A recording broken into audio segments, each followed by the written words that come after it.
Good morning. Tara, magbasa na tayo ng ating libro guys. Magandang Balita, Biblia. Today is 09 December 2023. Nandito na tayo sa ikalawang kronika.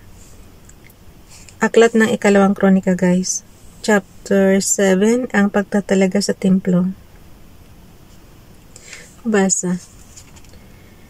Ikalawang kronika chapter 7 verse 1. Pagkatapos manalangin ni Solomon, may apoy na bumaba mula sa langit, tinupok ang mga handog at ang templo ay napuno ng kaluwalhatian ni Yahweh. Sa panahon natin ngayon guys, I think matatakot tayo pagka may apoy na tutupok kasi takot na tayo na may sunog, Pero sa panahon nila Solomon, yun yung yun yung sign na inano ni Father God yung kanilang handog. Ulitin ka ulit ha. Ikalawang kronika chapter 7 verse 1. Pagkatapos manalangin ni Solomon, may apoy na bumaba mula sa langit. Tinupok ang mga handog at ang templo ay napuno ng kaluwalhatian ni Yahweh. Verse 2. Hindi makapasok sa templo ang mga pare sapagkat napuno ito ng kaluwalhatian ni Yahweh. Verse 3. Nasaksihan ng buong Israel nang bumaba ang apoy at nang ang templo'y mapuno ng kaluwalhatian ni Yahweh, kaya't nagpatira pa sila, sumamba at nagpasalamat kay Yahweh at nagsasabing purihin si Yahweh sa kanyang kabutihan. Pag-ibig niya ay tunay, laging tapat kailanman. Verse 4, pagkatapos ang hari at ang buong bayan ay nag-alay ng mga handog kay Yahweh. Verse 5, naghandog si Solomon ng 22,000 baka at 120,000 tupa. Guys, sa panahon natin ngayon, magkano ang kilo ng lamb tsaka ng baka? Ginto ngayon sa panahon natin, sa kanila 1,000 talaga kung mag-alay. Tayo ngayon hanggang kilo-kilo lang tayo kung bumili, hindi pa nga halos makabili. So sobrang mahal. Okay, sa ganitong paraan, ganun sila kayaman ng araw guys. Sa ganitong paraan, itinalaga ng hari at ng sambayanan ang templo ng Diyos. Verse 6, nakatayo ang mga pari sa kani-kanilang lugar kaharap ang mga Levita na tumutugtog ng mga instrumentong ginawa ni Haring David upang pasalamatan si Yahweh. Ito ang awit nila. Ang tapat niyang pag-ibig ay walang hanggan. Hinipan naman ng mga pari ang mga trompeta habang nakatayo ang buong sambayanan ng Israel. Verse 7, itinalaga ni Solomon ang gitna ng bulwagan sa harap ng templo. Doon niya inialay ang mga handog na susunugin ang mga handog na pagkaing butil. Kaya imagine niyo guys kung gaano kalaki ang templo. Tingnan mo naman, 22,000 baka pa lang, paano magkakasya yan, diba, kung hindi ganun kalaki ang templo ni Solomon. Tapos 100,000 tupa. Imagine niyo na lang guys, yung 100 nga lang gaano na ang sinakop na area niyan. Ito pa kayang 1,000. So imagine mo talaga kung gaano kalaki yung templo ni Solomon. Ulitin ko yung verse 7 ha. Itinalaga ni Solomon ang gitna pa lang yan guys ha. Ang gitna ng bulwagan sa harap ng templo. Doon niya inialay ang mga handog na susunugin, ang mga handog na pagkain butil at ang mga tabang handog pangkapayapaan, sapagkat hindi magkasya ang mga ito sa altar na tanso na ipinagawa ni Solomon. Yung nga lang, imagine mo kung ilang kilo na yung mga na to, mga 22,000 na yan. Hindi talaga magkakasya. Sobrang dami. Ay nako. How I wish hanggang ngayon andyan pa yung templo ni King Solomon. Hindi sana nasira. Okay, ulitin ko ulit. Verse 7 guys. Ikalawang kronika chapter 7 verse 7. Itinalaga ni Solomon ang gitna ng bulwagan sa harap ng templo. Doon niya inialay ang mga handog na susunugin, ang mga handog na pagkaing butil at ang mga tabang handog pangkapayapaan, sapagkat hindi magkasya ang mga ito sa altar na tanso na ipinagawa ni Solomon. Verse 8, ipinagdiwang ni Solomon ang pista ng mga tulda sa loob ng 7 araw. Dumalo roon ang buong bayan ng Israel mula sa pagpasok sa Hamat na nasa hilaga hanggang sa batis ng Ehipto sa timog. Pakisabayan na ako ng basa, guys. Medyo nagka-bulol-bulol na naman ako dito. Verse 9, nang 8 araw, nagdao sila ng isang dakilang pagtitipon. 7 araw nilang ipinagdiwang ang pagtatalaga sa altar at 7 araw rin ang pista ng mga tulda. Verse 10, nang 23 araw ng 7 buwan, pinauwi na ni Solomon ang mga tao. Masayang-masaya silang lahat dahil sa kagandahang loob ni Yahweh kay David, kay Solomon at sa kanyang bayang Israel. Muling kinausap ng Diyos si Solomon. 2 Kronika chapter 7 verse 11, natapos ni Solomon ang templo ni Yahweh at ang sarili niyang palasyo.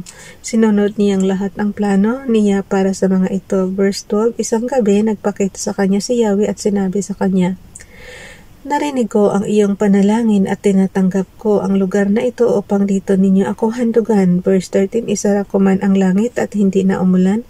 Utusan ko man ang mga balang upang salantain ang lupain ito. Magpadala man ako ng salot sa aking bayan. Verse 14, ngunit kung ang bayang ito na nagtataglay ng aking karangalan ay magpakumbaba, manalangin, hanapin ako at talikuran ang kanilang kasamaan, papakinggan ko sila mula sa langit, patatawarin ko sila sa kanilang mga kasalanan at muli kong pasasaganain ang kanilang lupain.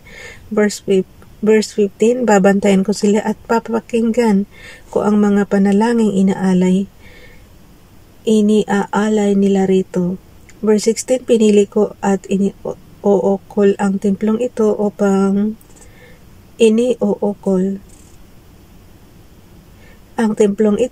dito ako sambahin magpakailanman. Lagi kong babantayan at mamahalin ang templong ito magpakailanman. Oh, Father God, bakit hanggang ngayon wala na yan? Magpakailanman nakalagay dito, guys eh.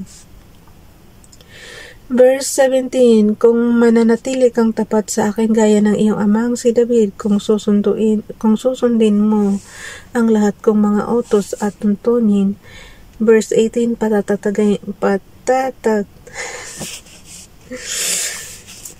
guys, kayo na magbasa. Verse 18, patatatagin ko,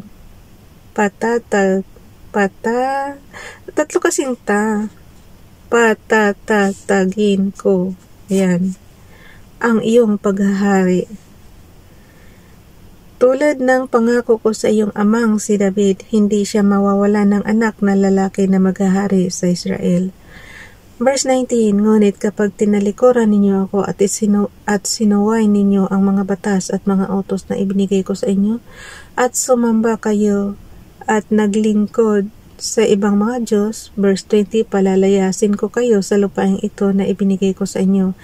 Iiwan ko ang templong ito na inilaan ko upang dito ako sambahin. Pagtatawanan ito at lalapastanganin ng mga bansa. Verse 21, ang mapapadaan sa tapat ng templong ito na ngayon dinakdakila ay mapapailing at magtatanong, bakit kaya ganito ang ginawa ni Yahweh sa lupain ito at sa templong ito? Verse 22, ito naman ang isasagot sa kanila, sapagkat tinalikuran nila si Yahweh, ang Diyos ng kanilang mga ninuno na naglabas sa kanila sa Ehipto.